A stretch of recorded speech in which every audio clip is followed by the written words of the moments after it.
ఏదో ఒక రూపంలో ప్రజలకి ఒక మంచి అంశాలను చేరవేయాలి అనే లక్ష్యంతో మీరు ముందుకు సాగుతున్నారు. మరి ఆ రకంగా అటువంటి గొప్ప ఆలోచన అనేది కలిగి ఉండడం ఆ సండే మార్కెట్ యొక్క నాయకత్వానికి, ఆ సండే మార్కెట్ వ్యాపారుల యొక్క చైతన్యానికి మనం ఒక ఉదాహరణగా తీసుకోవచ్చు. కేవలం ఈ రకమైన చైతన్యం వ్యాపారం చేసుకుంటూ సమాజానికి సేవ చేయాలనేటువంటి ఆలోచన ఈ రోజుల్లో మనం చూడలేము. ఎక్కడ పట్టినా ఏదో ఒక రూపంలో వాళ్ళ యొక్క స్వార్థం తప్ప ఏదో ఒక సంఘ సంస్కరణకి ఉపయోగపడాలనేది. గతంలో 19వ శతాబ్దంలో కనుక దాదాపు అందరికీ మనం చదువుకుంటుంటే అప్పట్లో ఉన్నటువంటి చాలా మంది స్వాతంత్రోద్యమంలో ఎంతో కొంత సహాయపడిన వాళ్ళు కావచ్చు, సంఘ సంస్కరణ ఉద్యమాల్లో పాటుపడిన వాళ్ళు కావచ్చు, వాళ్ళ యొక్క వ్యాపారం చేసుకుంటూ వాళ్ళ ఖచ్చితంగా ప్రవర్తన మనల్ని మారుస్తుంది, మన ప్రవర్తనను మారుస్తుంది, మనం ఎలా జీవించాలో నేర్పుతుంది. మనలో మార్పుకి పుస్తకమే నాంది. ఇప్పుడు మనం ఉపయోగించే సెల్ ఫోన్లు నిరంతరం అవి ఒక తెలియనటువంటి అజ్ఞానంలోకి, ఒక తెలియనటువంటి విద్యార్థులు కావచ్చు, లేకపోతే ఇప్పుడున్నటువంటి యువతని కావచ్చు, ఒక తెలియని లోకానికి తీసుకెళ్తున్నాయి. దానివల్ల వచ్చే జ్ఞానం శూన్యం. అదే ఒక పుస్తకం ఉంటే ఎంత గొప్ప మార్పు కలుగు చేస్తుందో, గతంలో వయోజనులు చదువులు నేర్చుకొని పుస్తకాల ద్వారా మార్పు చెంది గొప్ప ఉద్యమాలు నడిపిన సంఘటనలు కూడా మనం చూడొచ్చు. మరి అటువంటి పుస్తకం యొక్క ఆవశ్యకతని ఎందుకు చదవాలి మనం అనే ఆవశ్యకతని, దాని యొక్క అవసరం ఏమిటి అనేది కూడా పరిచయం చేస్తూ ఈ క్యాలెండర్ రూపొందించారు. మరి అటువంటి సందర్భంలో మనం ఈ సభను ప్రారంభించుకుంటున్నాం. ముందుగా ఈ సభకు అధ్యక్షత వహించవలసిందిగా అభ్యుదయ రచయితల సంఘం అధ్యక్షులు, కలసం అధ్యక్షులు శ్రీ గంగిశెట్టి శివకుమార్ గారిని మీ కరతాల పనుల మధ్య ఆహ్వానిస్తున్నారు. అదేవిధంగా శ్రీ తెలంచెల్లి భాస్కర్ రెడ్డి గారు, తెలుగు భాషోద్యమ సమితి నాయకులు, వారిని కూడా సగౌరవంగా ఆహ్వానిస్తున్నారు. సాహితీ స్రవంతి అధ్యక్షులు శ్రీ ఈతకోట సుబ్బారావు గారు, వారిని కూడా సగౌరవంగా ఆహ్వానిస్తున్నారు.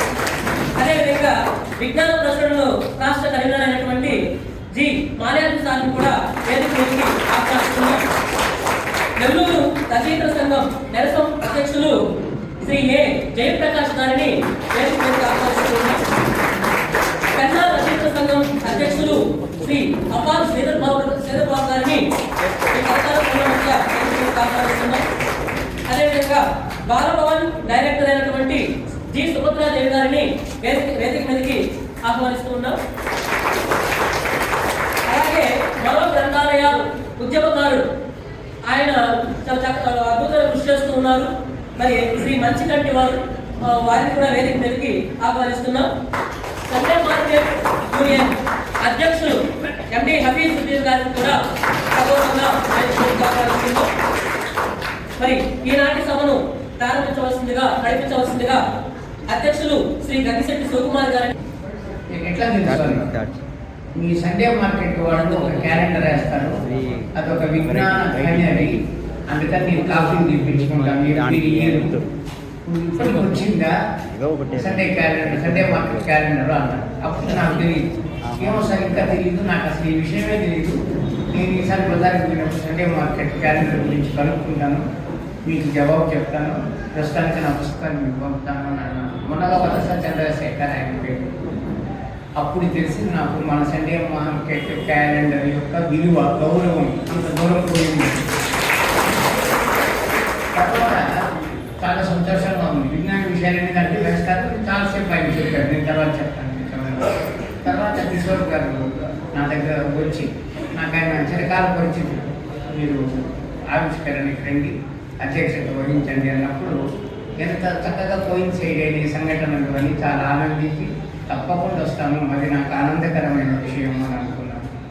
తర్వాత సండే మార్కెట్ క్యాలెండర్లో ఉండేటటువంటి విజ్ఞాన విషయాలన్నింటినీ ఒక పుస్తకంగా వేసుకున్నారు. అది నాకు ఇచ్చారు, నేను నా స్కూల్లో పెట్టాను. దాన్ని పిల్లలకు అందులో విజ్ఞాన విషయాలు రోజు ప్రేయర్లో చెప్పడానికి నాకు పనికొస్తాయనే ఉద్దేశంతో ఈ విధంగా సండే మార్కెట్ క్యాలెండర్ ఆవిష్కరణ సభ ఈరోజు జరగడం, మనమందరం రావడం, ఈ సభ ప్రారంభానికి నేను అధ్యక్షత వహించడం నాకు ఆనందంగా ఉంది. తర్వాత అన్ని విషయాలు మనం మాట్లాడుకుంటాం. ముందు క్యాలెండర్ ఆవిష్కరణ చేస్తారు.